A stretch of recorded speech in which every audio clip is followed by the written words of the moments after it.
Good evening. This is Maestro Cortella with a Dawn of War 2 Retribution Elite modcast. Today, we have a 3v3 on Argus Desert Gate. We've been having a lot of those lately. To start us out, we've got Commissar Lord Jenni playing as the Commissar Lord. Commissar Lord is a tanky melee hero who, well, he's not that tanky. He's a little bit tanky. He's got a free energy shield, starts out with a regular melee sword. If you get the power melee sword, it actually changes the model just a little bit. Little known fact. He can execute his own troops to make them fight harder. His teammate, first of all, we've got Apothecary Frid. This is a healing commander who has a targeted heal, a passive heal aura, later on a much more powerful active heal aura with the correct war gears. Not too powerful as a combatant, definitely not as much as the raw power real combatants and stuff, but he is, of course, a combination fighting and support hero, so that's to be expected. Next up, we've got Warlock Beamon, whichever. This is a Eldar hero. He can either be a tank, tanky melee hero or a spellcaster, and you can have a more offensive spellcaster or even a bit more of a support spellcaster. On the other side, we have Dandalus, the Plague Champion. Plague Champion is a interesting hero. He's kind of a combination between like utility, ranged, and melee, depending on what exactly you want to do with him. Also support, so he's really got a lot of different things about him. He can heal, he can repair, he can build turrets, etc. Next up, we've got a pair of Chaos Lords. First of all, Chaos Lord Osinski, one of the better Chaos Lords in the game. This is a tanky melee hero in Terminator armor who cannot be knocked down or suppressed. Starts out with a combi bolter and a big-ass demon sword. And then we also have Chaos Lord Mrmillsy, who does not have that demon sword yet. He is not all blinged out like Osinski's. Looks like the Guard have definitely pretty handily taken the top, actually. Whereas Jenni's Chaos Lord, or his Commissar Lord, rather, upgrading to the Power Sword, actually going for a decap on the natural power, or the natural VP for the red team. I gotta say, with how much stress I've been under lately and how little time I've had, I'd say I'm really happier than ever to bring you some Dawn of War 2 action.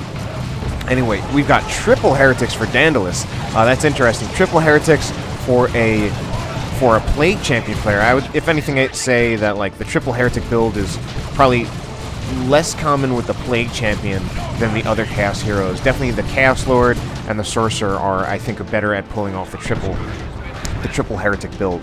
Although, I mean, one of the good things about the triple heretic build, regardless of your hero, is just that you've got a very cheap opening, an incredibly cheap opening, although you do have long-term bleed to consider. Anyway, heretics for Chaos Lord Mrmillsy going in. Wow, I thought they were going to go into Doomblast. Probably meant to Doomblast, but accidentally worshipped instead. So now the Guardsmen are just shooting at them from point-blank range, and he has not made the adjustment, and they instead upgrade to grenade launchers and just have to retreat. Unfortunately, not too well played by Mrmillsy, although it looks like he's still managing to push off Jenni. Meanwhile, we've got a Combi Flamer upgrade on Osinski's Chaos Lord. Combi Flamer, you know, pretty much always a strong upgrade, although stronger on races with regular infantry squads as their starting squads, rather than Space Marines. Chaos Forces for Osinski, kind of soft-pedaling back. There are two squads of heretics, but I don't think they want to deal with the Warlock. Will probably be a winning fight for the Warlock with just some bleed for Osinski. So now we've got Jenni right here with the Power Sword Commissar. Did a lot of damage to the Chaos Space Marines, but did not manage to take off a model. So it looks like Osinski, or rather Mrmillsy, is actually still doing pretty well in this top lane. One thing that could definitely help Jenni would be a double Sentinel build. Double Sentinels pretty strong for Imperial Guard in general. In fact, it's an incredibly strong early game build, and particularly against Chaos, who are probably worse at answering the double Sentinel build in Tier 1 than any other race in the game. They really have to, instead of really trying to counter the double Sentinel, they really just have to try to keep up without suffering too many losses. Anyway, Sentinel being pretty brazen right here, but the Raptors actually do get shotgun blasted off by the Catachan Devils for RagingJenni. Pretty lucky to not lose a model. They're at about a third of their hit points. No, my math is terrible. they're at slightly less than half of their hit points. And we actually have double grenade launcher heretics for Osinski. This is, in my opinion, surprising, although he does still have the Chaos Lord as a melee counter, so he doesn't need the heretics as much as if he were a sorcerer or a ranged plague champion. We've also got a Chaos Lord who is fully kitted out, so fully kitted out in Tier 1, Combi Flamer, Harness of Rage, and the Dark Halo, so that's going to give him pretty good range damage as well as make him really, really tanky. Tactical Marines with a Flamer burning down this contested generator farm, doing it very, very quickly. Of course, one of the advantages of any Flamer unit is how quickly they can bash generators, which sounds like a no-brainer, but it really makes a difference because sometimes they can just burn down a whole farm before an enemy squad can actually even just get back there in time to answer the Flamer squad. And of course, the flexibility with Tac Flamers is that you don't have to keep them for the rest of the game. Anyway, I think the Catachan Devil should get out of here, but I guess what he's going for is actually hoping for the wipe on the Chaos Lord, which he actually should be able to pull off. A stomp from the Sentinel, right thing to do, and that's definitely a done Chaos Lord. And now he retreats the Catachan Devils. So actually very well played by Raging Commissar Lord Jenni. I like to use the title of their heroes now. It's pretty cool. Commissar Lord Jenni is going for the decap. He has some Chaos Space Marines and some Heretics to intercept, so he's got to watch out there. Instead, the Commissar Lord is going for the Heretics. He should be able to bleed the models pretty quickly, but they are going to take cover in the building, and the Commissar Lord, they close the door on that Commissar Lord so he can't get back in. Anyway, it would be really nice to see this Commissar Lord go to tie up the Chaos Space Marines. He should be able to do quite a bit of damage, but instead he's going for the Heretics because they are pretty near death. So, like, if Osinski had not retreated that squad of Heretics quickly enough, he might have been able to actually wipe the squad. Instead, I was wondering if he would be able to get a model kill on the Chaos Space Marines, but just barely. And here's finally the support. Osinski was kind of holding there by himself with his Commissar Lord and his Sentinel, and now we've got the support from Frid. Frid moving up his Devastators, however, they are about to get jumped. So are these Scouts as well. So unfortunately, a little too blobbed up by Frid, getting... should have been able to manage it so that if any one of those squads only got jumped, it should have only been one of those squads rather than all three of them. As it is, all three squads got suppressed. Commissar Lord's going to want to get out of there. He really cannot afford to fight much longer, except he's going to try to use the healing from Stubbornness to actually stay in there a bit longer. I think it's still risky. Risky game. He still really does not have enough health, although maybe as long as the Raptors are distracted going after the Guardsmen, the Commissar Lord actually will be able to bleed a model off him, and one model for the Raptors did in fact go down.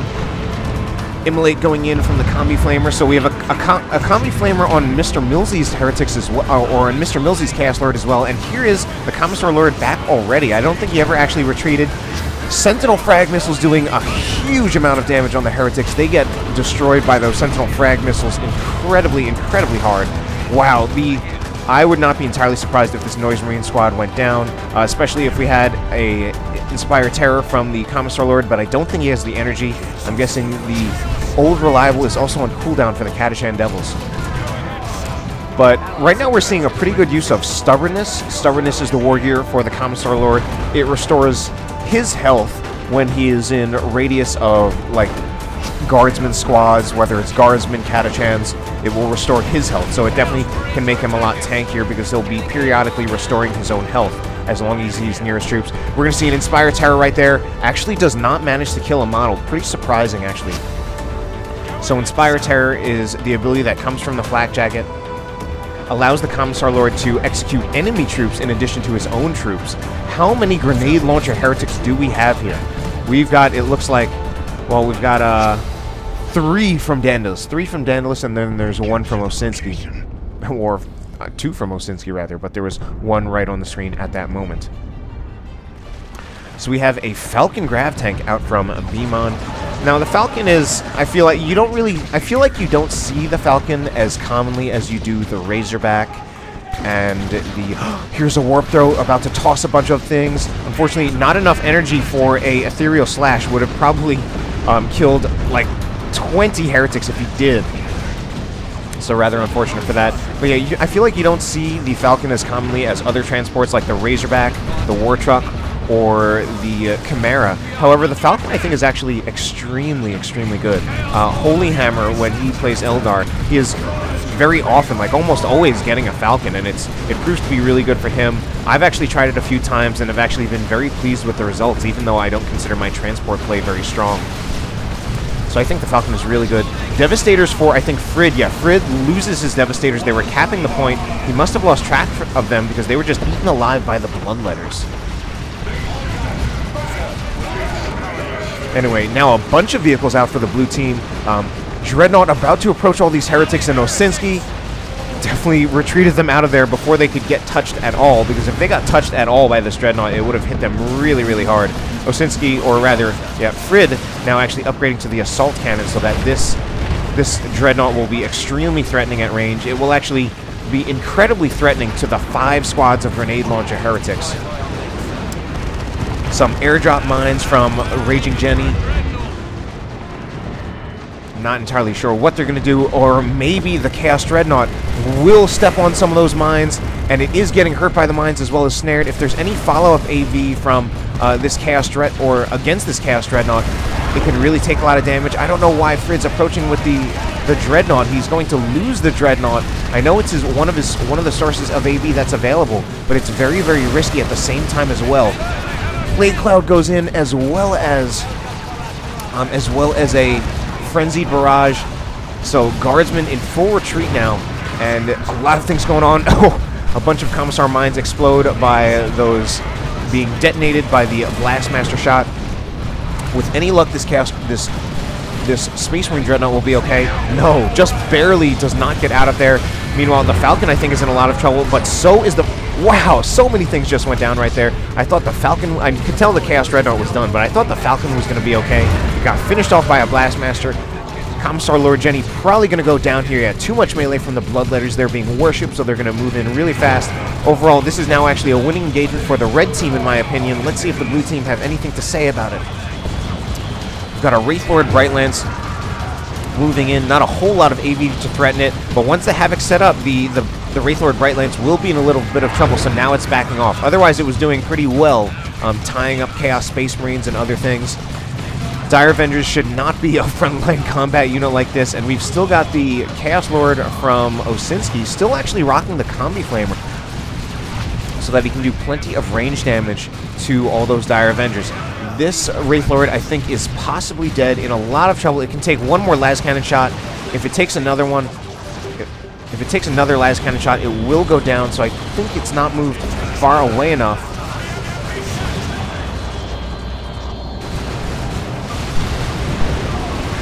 And las cannon actually does not hit it. We've got Raptors jumping in, going after the Chimera. They will not be able to finish it off.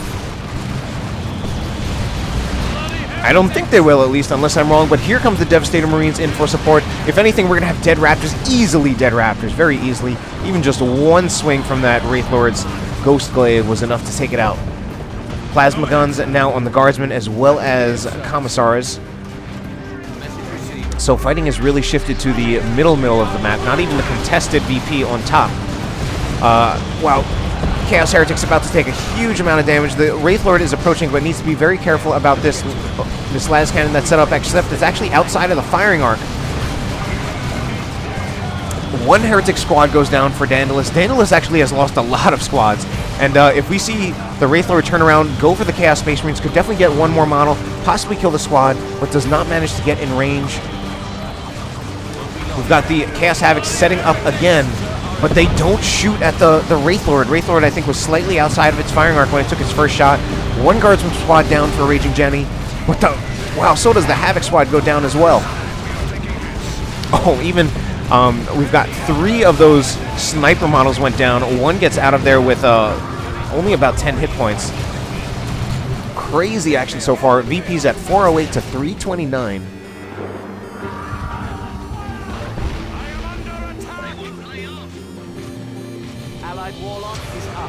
Oh, and a Sentinel went down for RagingJenni. I'm guessing he had his attention in the middle.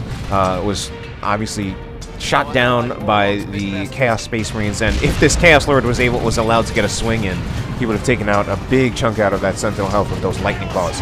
Anyway, Commissar Lord going in has switched out the Power Sword for the Xenos Power Claw, and he can definitely bleed a lot of models with that, but there's also a lot of things right here. Should put on his Energy Shield, should have already had the Energy Shield active so that he would be taking damage from his energy rather than his health, and now it's actually time for the Commissar Lord to go. He is not going to win against the Chaos Lord, even with stubbornness. Oh, and instead he retreats to the Chimera. Very, very smart play. That allows him to keep the Commissar Lord out on the field, but he needs to pay attention and watch out for this Noise Marine squad, because the Noise Marine will do damage to the Chimera. He's actually, wow, this is a very, very bold play. Going to try to get out of the firing arc. One shot misfires and does not go off. Commissar goes down. And here's something being called in. Chaos Terminators for Osinski, and they're going to go for some swings on the Chimera, but they just, unfortunately, too slow. They aren't really able to pull it off. Chaos Lord still here and has a full-on tanky build. Lightning Claws, Harness of Rage, and the Dark Halo. He's taken a lot of damage from the Guardsmen as well as the Chimera. So he just retreats out of there safely once he gets the decap. RagingJenni has lost a lot of things. Dandalus has lost things, but now he has a Mark of Nurgle Chaos Predator. This is definitely a very interesting tank. Very much reworked from retail, where it was basically, in retail it was basically just a slower, tankier tank, whereas in Elite Mod it was really redesigned. It now shoots like area of effect shells that do damage over time. It's basically like shooting blight grenades, or I'd say it would actually be more close to shooting purification vials. So less upfront cannon damage, but then you get damage over time in an area, spreading foul diseases. Anyway, now the Wraith Lord is charging in, and it's actually going to target the Chaos Predator. And normally I say tanks will pretty much counter walkers, but in this case I'm not so sure. This Chaos Predator having reduced anti-vehicle capabilities, and it also has reduced speed, so that kind of removes a lot of the traditional advantages that tanks have over walkers, and instead it's the Wraith Lord that appears to really be taking the advantage over the Wraith Lord. Did I say that right? The Wraith Lord really appears to be taking advantage over the Chaos Predator. That being said, the Chaos Predator still seems to be so tough that it should be able to keep driving back, get some repair support from the Heretics. I think the main problem, though, is that Dandalus does not really have anything else that he can use to threaten the Wraith Lord. So I would actually say this Chaos Predator is done. Slowly but surely it is done. Unless the Heretics can out-repair the damage. But instead we have an Eldritch Storm, probably going to finish off the Heretics and finish off the tank. What a beautiful nuke. That was incredibly devastating against Dandalus.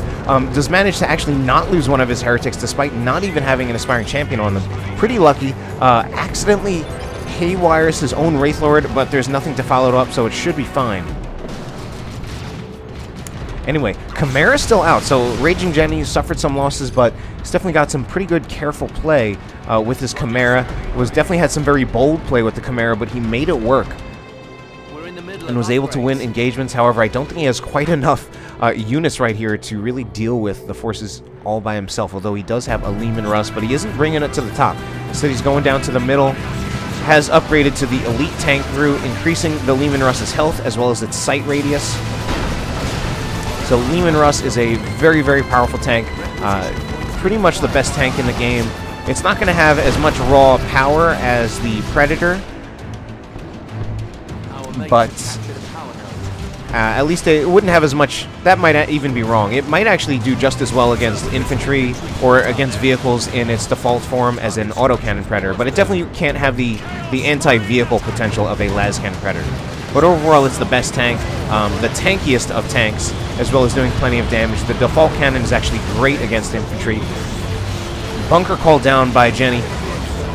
And here we go with a Commissar Flare, Bloodletters teleporting in, doing a huge amount of damage to some Assault Marines. They're beating out the Assault Marines, even though the Assault Marines had Angels of Death active on them. But that just goes to show you how much damage Bloodletters do, how much damage Assault Marines do not really do. And those Bloodletters were also supported by Heretic Worship, so they were getting health regeneration.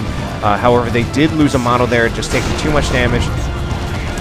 One of the great things about that Leman Russ Battle Cannon is that it is incredibly devastating against Heretics, especially Heretics that do not have an aspiring champion.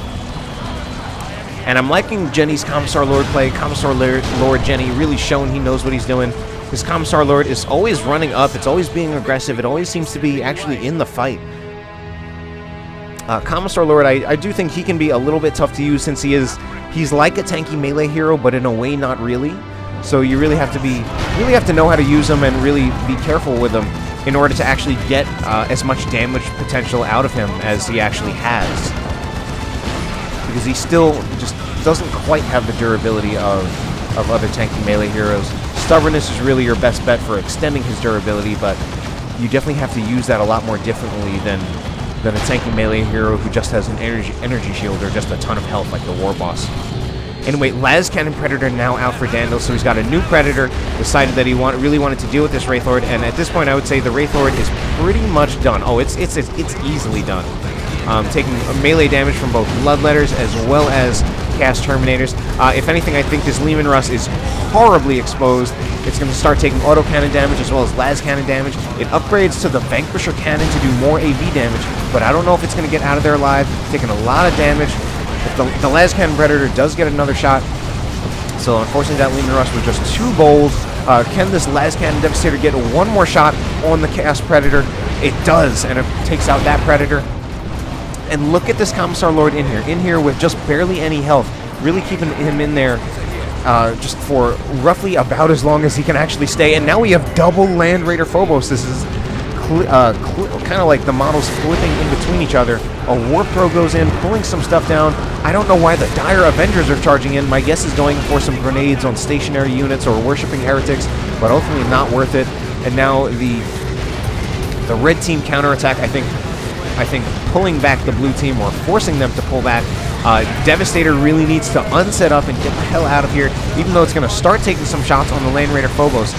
They are just now at this point getting overrun, especially if we see a Dirge Caster over here. That would really seal the deal. We have some Lightning Claw Terminators going to wipe the Las Cannon Devastators, or they take away their attention and instead go for the Stern Guard Veterans. Stern Guard Veterans lose 2 of their models. Maybe we'll even lose another one. Blast Master Shot takes a huge chunk out of some Guardsmen. And I finally get to relax and stop saying things. Anyway, the double Phobos that's a huge amount of anti-vehicle damage coming out. Let's get to it. Definitely gonna need some weapons teams, some las cannons, and of course Frid still has a las cannon. I would, to be honest, he maybe even should get another one. RagingJenni, I think, should get his own las cannon, especially considering how powerful the Imperial Guard las cannon is. More powerful than the Space Marine las cannon because it has a faster rate of fire.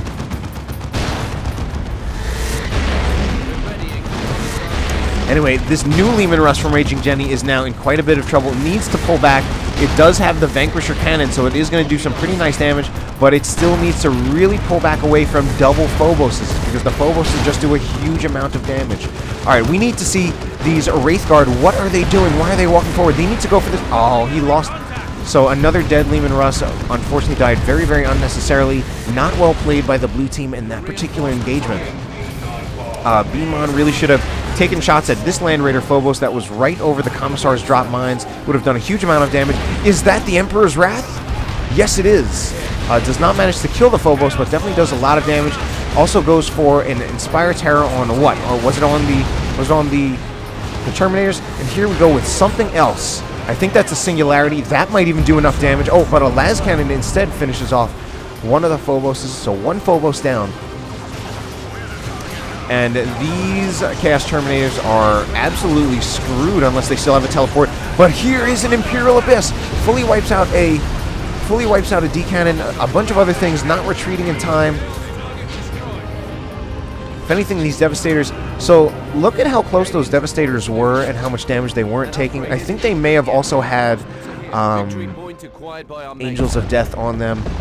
But still, I mean, they were really almost right in the middle of that nuke. They weren't right in the middle, but they were just right outside the middle. So really, the Imperial Abyss pretty much does not do much at all unless you are right inside the middle where those center rings were. And we saw those center rings. It did completely eat up that D cannon, but it did relatively little to the las cannon that was right next to the D cannon.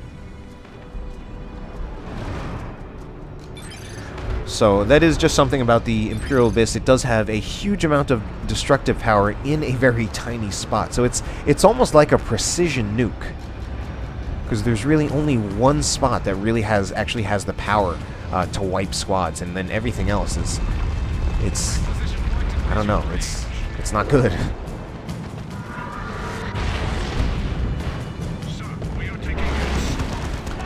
Alright, Chimera really has no business tackling with a Land Raider Phobos. We have double Corn Trines going up for Osinski. Osinski really likes to use the Corn Trines. I wouldn't be surprised if he made his next purchase an Autocannon Havoc, except for the fact that he does not have the pop for that.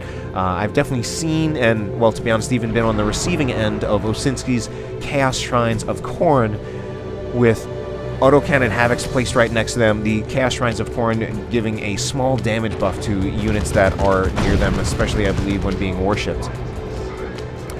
So if you combine that with, like, something like a Havoc Autocannon, it will be doing a lot of damage from long range. Just once anything starts getting hit by the Autocannon that's near a Shrine of Corn, it will just start doing a huge amount of damage. Anyway, heretics for Dandalus were sacrificed to Nurgle. To Nurgle, so that this Great Unclean One could be built. That was a direct sacrifice for Olcair. Because I could see no other reason why he just ran straight in like that. And to be honest, he really should have kept those heretics alive, because he's getting a greater Demon of Nurgle. He could really use that for the worship support. And I mean, he does have another squad, but he should have kept the other one alive. Chaos Heretics. Level 4, 912 health. Barely anything. Anyway, Vanguard Veterans jumping in. They do have a Power Fist. Here is an Orbital Bombardment. I wonder if those friendly Vanguard Veterans get caught in the Orbital Bombardment. That's really sad. A Las Cannon turret might take some shots at the Predator, do a huge amount of damage, or the Las Cannon turret will get exploded by... it does not actually get finished off by the Orbital Bombardment, so it might even finish off this Predator. Las Cannon... What? Oh, and so, well, the Las Cannon Chaos Predator actually finished off the Las Cannon Space Marine Predator. And so the Las Cannon turret still up. This Las Cannon turret, incredibly powerful. I believe it does not snare, but it does a ton of damage, so it's actually incredibly, incredibly powerful. You just rarely ever see it. Well, people...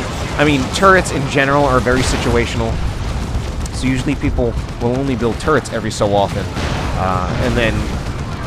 Like, I remember... I first learned that the Las Cannon turret existed by watching it in a replay. Like, I did not even know that the Plague Champion could upgrade his turret to a Las Cannon turret. I watched a replay once, even cast a replay, and I'm like, oh, this is a Las Cannon turret? Who can build a Las Cannon turret? I mean, it clearly belongs to the Plague Champion since he has to build the turret. But, yeah. Anyway, crazy fight for the natural VP of the blue team. One Guardsman squad, I think, went down. This Guardsman squad, in a huge amount of trouble, gets stomped by the Great Unclean One. I think they need to just get inside the Chimera, because they're just going to start taking heavier and heavier losses, and they will do a ton of damage to the Great Unclean One. But the Great Unclean One's going to start doing damage to the Chimera, and now it also has to worry about a Land Raider Phobos from Osinski that's coming on out. And wow, these Vanguard Veterans really being heroes, always leading the charge. But here is a blood sacrifice from, yeah, Osinski. Osinski is a big proponent of the blood sacrifice global for the Chaos Lord. Really helps you to win an engagement, and especially if you just use it on a heretic model, you're really paying not that much to just get a squad of temporary bloodletters that will help you win the engagement and destroy your opponents and hear the lamentations of their women and see them driven before you.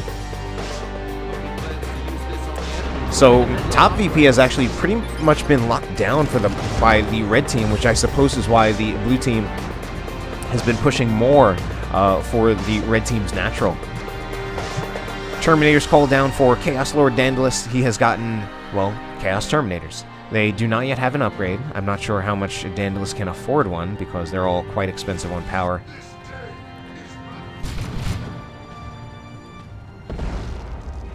Frid only has his veterans left alive. The Stern Guard veterans and the Vanguard veterans. Everything else has died.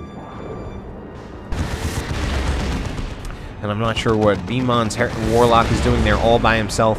My guess is that he was going for like a back cap, hoping that, well, all of the red team forces would be invested in guarding the natural VP, that there would be no one up top. But that's not the case at all. There's a ton of stuff here. A bunch of shrines. And if they... Frid has no idea what to do. First thing he should do is get a new unit. Now, if they were going to try to go for the top, they would really have to commit to taking out the top.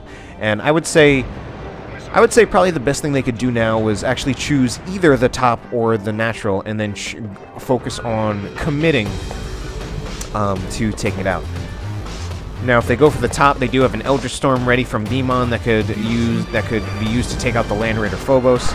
They would also need some kind of anti-vehicle weapons like las cannons as a way of taking out the shrines. Instead, they're going for the natural. Eldritch Storm is used here. I don't feel it was used too wisely. Does force off like a Blastmaster or something. You know, it forces off Chaos Space Marines.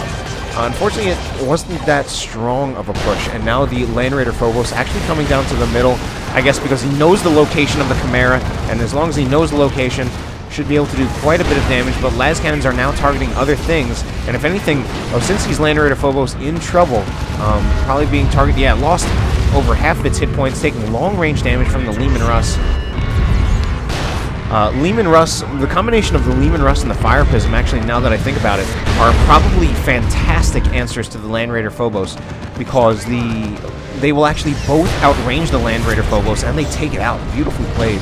So, wow, they actually did pretty well there. Attacking the natural VP, and that actually baited Osinski into moving the Land Raider Phobos toward the middle, I guess maybe feeling that he could snipe a few kills, but he was actually outranged by... His Land Raider Phobos was actually outranged by the Vanquisher Cannon on the Leman Russ, as well as the Fire Prism. So that's definitely one way of dealing with a Land Raider Phobos. Land Raider Phobos does have a huge amount of anti-vehicle potential. At least I'm pretty sure. I think the Land Raider Phobos actually does have slightly extended range with its las cannons. I think longer than a las cannon Predator, but I'm pretty sure the Fire Prism definitely still has longer range than it, and I think the Leman Russ does as well, since I know that the Leman Russ's cannon range with the Vanquisher is extended over the standard cannon range.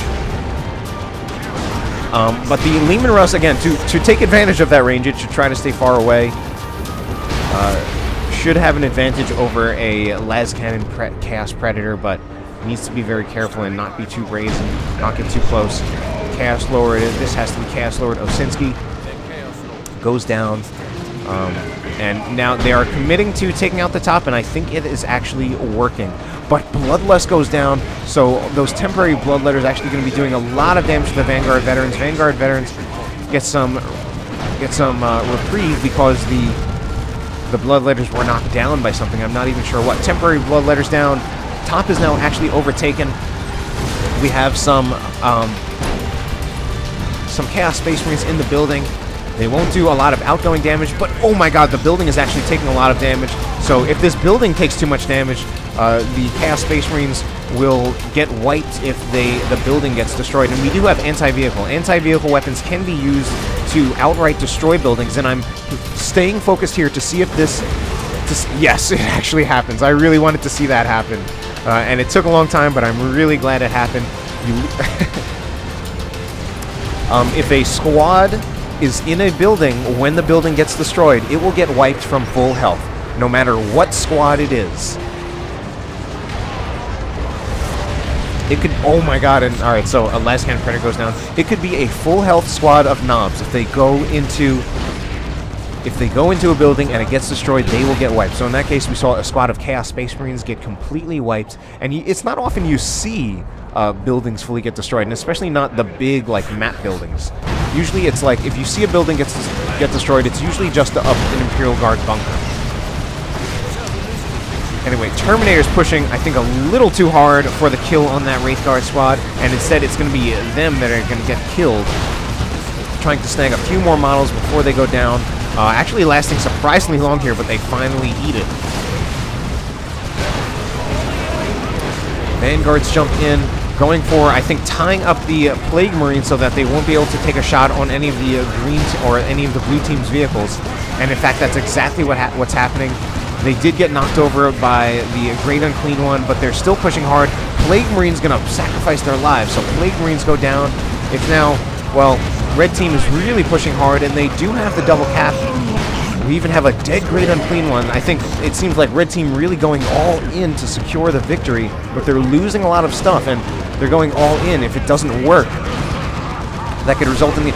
Is the Predator going to go down? Oh, no. I thought the Predator, if it was really close to the Great Unclean One Death Explosion, I thought it might go down. Because that Great Unclean One Death Explosion can actually be very, very powerful. And it's now actually a 1-to-1 cap with the blue team, managing to get the natural VP for the red team.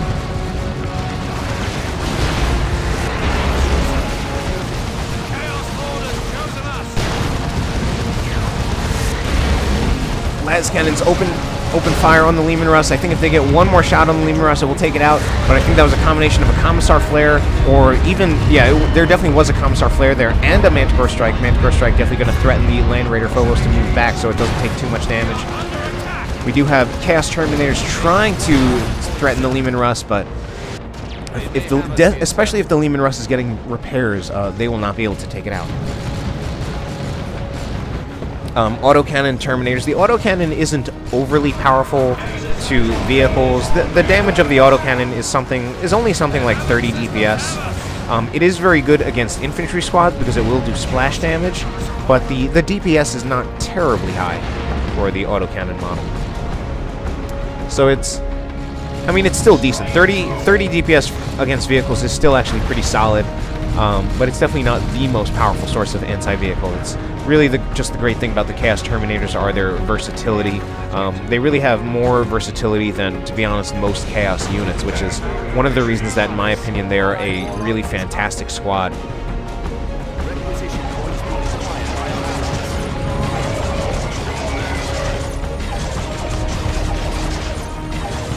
Anyway, Guardian Weapon Team in a huge amount of trouble, and it will definitely get wiped. Unfortunately, got knocked by friendly fire from the Fire Prism, which meant it was going to get knocked down right into the Terminators, who would not even get knocked down. So it would pretty much just be an easy kill for the Chaos Terminators.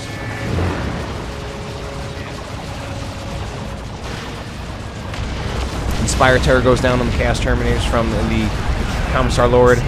We also have a late Let the Galaxy Burn upgrade from level 9 Chaos Lord Mrmillsy. Now level 10. I bet Osinski's... Wow, he's not level 10. Anyway, double Fire Prisms for Beamon. Gonna do a lot of damage from long range. Well, I mean, normally... Yeah, from long range it will be a lot of damage. Anyway, I think this Chimera, level 4 Chimera, which has been around for so long, I think this is the same Chimera that RagingJenni was using to make some really brazen plays up top. We've got, it looks like, double... This could possibly be the end of the Land Raider Phobos. We had double crack grenades. There are some landmines right here. If there's any kind of follow-up against the Land Raider Phobos, it would really go down. And it does go down, just the long range. The long range of these Fire Prisms, as well as the Leman Russ, really proving to be extremely effective against the Land Raider Phobos. And RagingJenni managing to survive an Imperial Abyss. His Chimera play has been awesome this game. It's been really, really incredible. RagingJenni is actually a very long-time player, even though I'd say he hasn't been a very common name in casts lately. He is actually a very long-time and experienced player. I don't think he's not like quite the... We're not talking like Tex, Noisy, Toil Ali level or anything, but he is definitely a long-time veteran of this game and very experienced. I've definitely seen his name around for as long as I've been playing this game. I believe the Commissar Lord is his main hero. Another Eldritch Storm, this one just to try to knock things off and hold that VP just a little bit longer. stop the red team from capturing it. Actually kills quite a few things. So RagingJenni still with the Chimera out on the field. Chimera just has been used extremely, extremely well in this game. Where are the guardsmen, though? The guardsmen are all the way back at base. So I was wondering, like, why don't the guardsmen get out and start repairing it? He could use some repairs, especially as long as the Chimera is just taking damage from, like, Plague Marines. He could just repair right through the Plague Marine damage. Anyway, I think the Fire Prism for Beamon needs to move back. He has lost 1 Fire Prism. Overall, he has done very well with his Fire Prisms, but I think his Dire Avengers should get some repairs on it. Because Fire Prisms... Oh, no! Instead, he walks into his own singularity. Fire Prisms are both an extremely fragile unit, but they're also an extremely high-value unit. They are game-changing units, and they can be lost so easily, so really needs to get some repairs on that, really need to keep them far away. It is rather unfortunate for him that he has lost one, and it actually looks like this is going to be the game for the red team. Despite some extreme persistence by the blue team, red team apparently going to take it.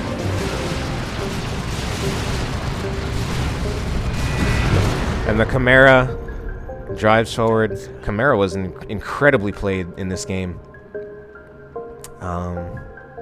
Definitely the best overall played unit, although, well, that ended up being not quite enough, and the red team played better overall, managing to take the game. So, hope you enjoyed the cast. Have a good night.